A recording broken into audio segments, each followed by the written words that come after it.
မင်္ဂလာပါရှင်လိပ်စာ TV ရဲ့ဗမာတိုင်းရင်းသားဘာသာအစီအစဉ်ကနေပြန်လည်ကြိုဆိုလိုက်ပါရရှင်ဒီဇင်ဘာ19ရက်နေ့ညနောက်ဆုံးရရှိထားတဲ့သတင်းတွေကိုကျမအန်ကိုမန်ဂျီလာကနေပြီးတော့တင်ဆက်ပေးပါတော့မယ်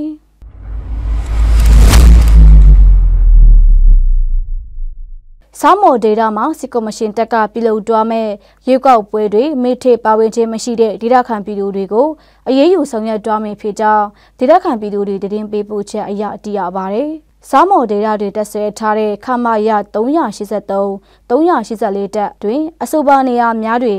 SNA တက်များကနေရာယူပြီးဒီဇင်ဘာ28ရက်နေ့တွင်စစ်ကော်မရှင်တက်ကတရားဝင်ကျင်းပပြုလုပ်သွားမဲ့ရေကောက်ပွဲတွေမိထေပါဝင်ခြင်းမရှိပါက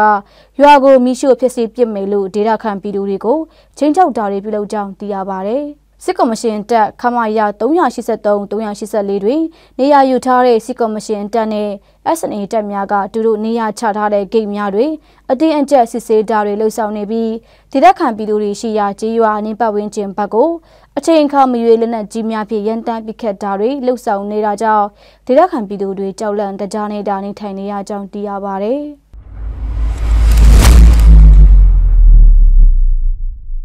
ဖက်ကန်လန်ရှိကျေးရွာအချို့တွင်စစ်ကော်မရှင်တပ်မှအသက်18နှစ်အထက်ရှိလူလက်ပိုင်းနာမည်စီးရင်များကိုလိုက်လံကောက်ခါမှုများပြုလုပ်နေကြောင်းဒေသခံများထပ်မံသိရပါတယ်။တပ်ပွဲကြောင့်ထပ်ပြေးတင်းရှောင်ရာကနေပြန်လည်နေထိုင်နေပြီဖြစ်တော့ဖက်ကန်နမရကျေးရွာတွင်စစ်ကော်မရှင်တပ်မှအသက်18နှစ်အထက်နာမည်စီးရင်ကောက်ခါမှုများပြုလုပ်နေကြောင်းသိရပါတယ်ရှင်။ယခုလိုအသက်18နှစ်အထက်နာမည်စီရင်ကောက်ခံတာဟာလာမယ့်ရေကောက်ပွဲနဲ့ပတ်သက်ပြီးရွာသေးတွေမေးထရန်လူရေးစီရင်ဘလောက်ရှိလေဆိုတာကိုတည်နိုင်ရန်ပြုလုပ်တာဖြစ်ကြောင်းဒေသခံတအုပ်ပြပြချက်အရသိရပါတယ်။နမရကျေးရွာဒေသခံအချို့ပြန်လည်နေထိုင်နေပြီဖြစ်တော့လေ